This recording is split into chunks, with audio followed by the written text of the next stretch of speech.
दोस्तों स्वागत है आपका ड्राइव सेंस के एक और नई वीडियो में। मैं हूं आपका दोस्त अमित। दोस्तों इंडिया में एक्सीडेंट बहुत ही बड़ा चिंता का विषय है, क्योंकि इंडिया में बहुत ज़्यादा एक्सीडेंट्स हो रहे हैं और उनके रीजंस भी हैं कि क्यों एक्सीडेंट्स हो रहे हैं। और वो सारे रीजंस अगर आप एक नए ड्राइवर हैं तो आपको जानना बहुत ज़रूरी है, ताकि इन फ्यूचर आपका एक्सीडेंट ना हो और ऐसी सिचुएशन में ही आप ना फंसो ताकि आपका एक्सीडेंट हो।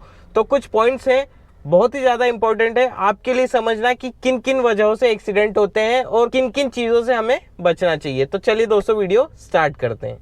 दोस्तों एक्सीडेंट का सबसे पहला reason distracted driving. Distracted driving मतलब क्या होता है? आप मोबाइल देख रहे हो व्हाइल ड्राइविंग, आप इंफोटेनमेंट सिस्टम में छेड़खानी कर रहे हो, आप किसी से बात कर रहे हो, आप फोकस नहीं कर रहे हो अपनी ड्राइविंग में, टेक्सटिंग कर रहे हो, व्हाट्सएप, आजकल व्हाट्सएप का ज़माना है, इंस्टाग्राम का ज़माना है, वो सारी चीज़ें कर रहे हो जब आप ड्राइविंग कर रहे हो। अब ऐसे में क्या होता है, ड्राइविंग है, ड्राइविंग में कभी भी कोई भी सिचुएशन आ सकती है, with in a second situation change हो सकती है। तो वहाँ पे आपका माइंड डिस्ट्रैक्टेड रहेगा और आप फोकस नहीं कर पाओगे और आपके साथ मिस हैपनिंग हो सकती है। दोस्तों दूसरा सबसे बड़ा रीज़न है स्पीडिंग।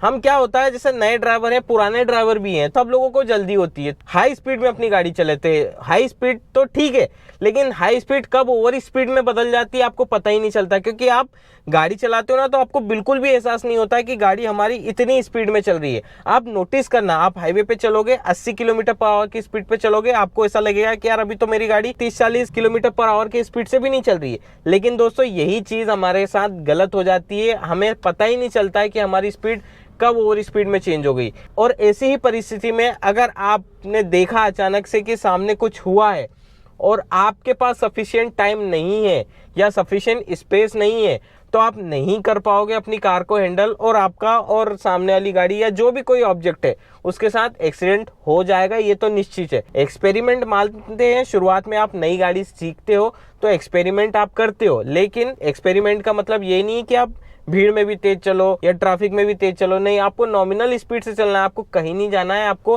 घर से ऑफिस, ऑफिस से घर, या जो भी आप काम करते हो वहीं जाना है ना।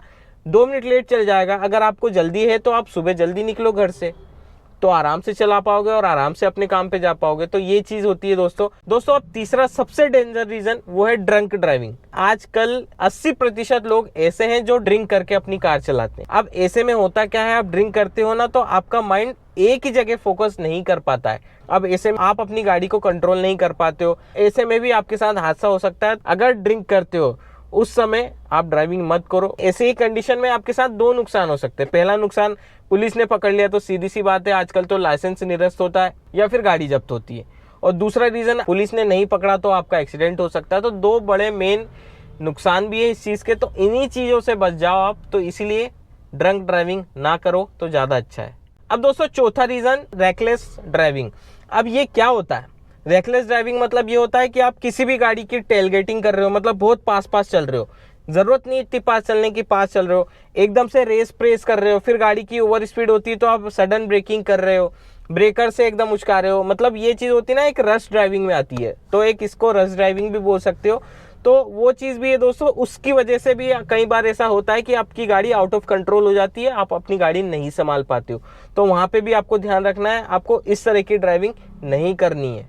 अब दोस्तों जो 5वां रीज़न है, ये भी बहुत कॉमन रीज़न है, सबके साथ होता है। ये चीज़ होती है वेदर कंडीशन। वेदर कंडीशन भी बहुत ज़्यादा इंपॉर्टेंट होती है, उस कंडीशन में भी आपका एक्सीडेंट हो सकता है। अब वो कैसे? सपोज करिए आपने ड्राइविंग सीखी जनवरी फरवरी के मंथ में, उसके बाद गर्मी आ जाती है।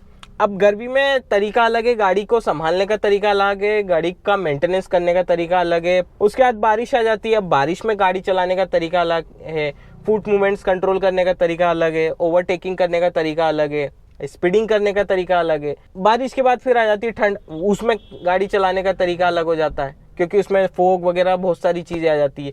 तो ये चीज़ें भी डिपेंड करती हैं दोस्तों एक्सीडेंट होने के लिए। तो हर कंडीशन के लिए आपको प्रिपेयर होना है, ये चीज़ बहुत ज़्यादा इंपॉर्टेंट है। तो वेदर कंडीशन के हिसाब से अपनी गाड़ी चलाना सीखें। हर वेदर में आप चलाएंगे तो धीरे धीरे, इसीलिए मैं बोलता हूँ कि ड्राइविंग आप सिर्फ 7 दिन या 1 महीने में नहीं सीख सकते, आपको कम से कम 1 से 1.5 साल का समय चाहिए, क्योंकि सामने वाला कैसे गाड़ी चला रहा है वो भी देखना है। तो बहुत सारी चीज़ें आ जाती है दोस्तों, सिर्फ पेडल और स्टीयरिंग संभालने से ही गाड़ी सीखना नहीं हो जाता है। तो वो चीज़ आपको खास करके ध्यान रखनी है। अब दोस्तों जो 6 पॉइंट है वो है फटीग। फटीग बोले तो नींद, आलसी या फिर थकान। ये लॉन्ग जर्नी आप करते हो ना तब होता है। आपको शुरुआत में ड्राइविंग तो अच्छी लगती है, आप लॉन्ग रूट पे निकल गए, लेकिन आपको ये समझ में ही नहीं आता है कि यार अब मुझे थोड़ा रुक जाना चाहिए, थोड़ा रेस्ट ले लेना चाहिए। चले जा रहे हो, आपका माइंडसेट कहीं और चल रहा है, कमर में पेन हो रहा है, आपके फुट में पेन होने लग गया, ये सारी चीज़ें आप इग्नोर करने लगते हो। अब ऐसा टाइम जब आपको बहुत ज़्यादा कंसंट्रेशन की ज़रूरत है, सारे फुट मूवमेंट्स आपको और स्टीयरिंग बहुत संभालने की ज़रूरत है, वहाँ पे आपको ये सारी चीज़ें नुकसान दे सकती है, वहाँ पे आपको ये सारी चीज़ें परेशान कर सकती है। आपके साथ एक्सीडेंट हो सकता है क्योंकि आप करेक्ट डिसीजन नहीं ले पाओगे ऐसे टाइम पे।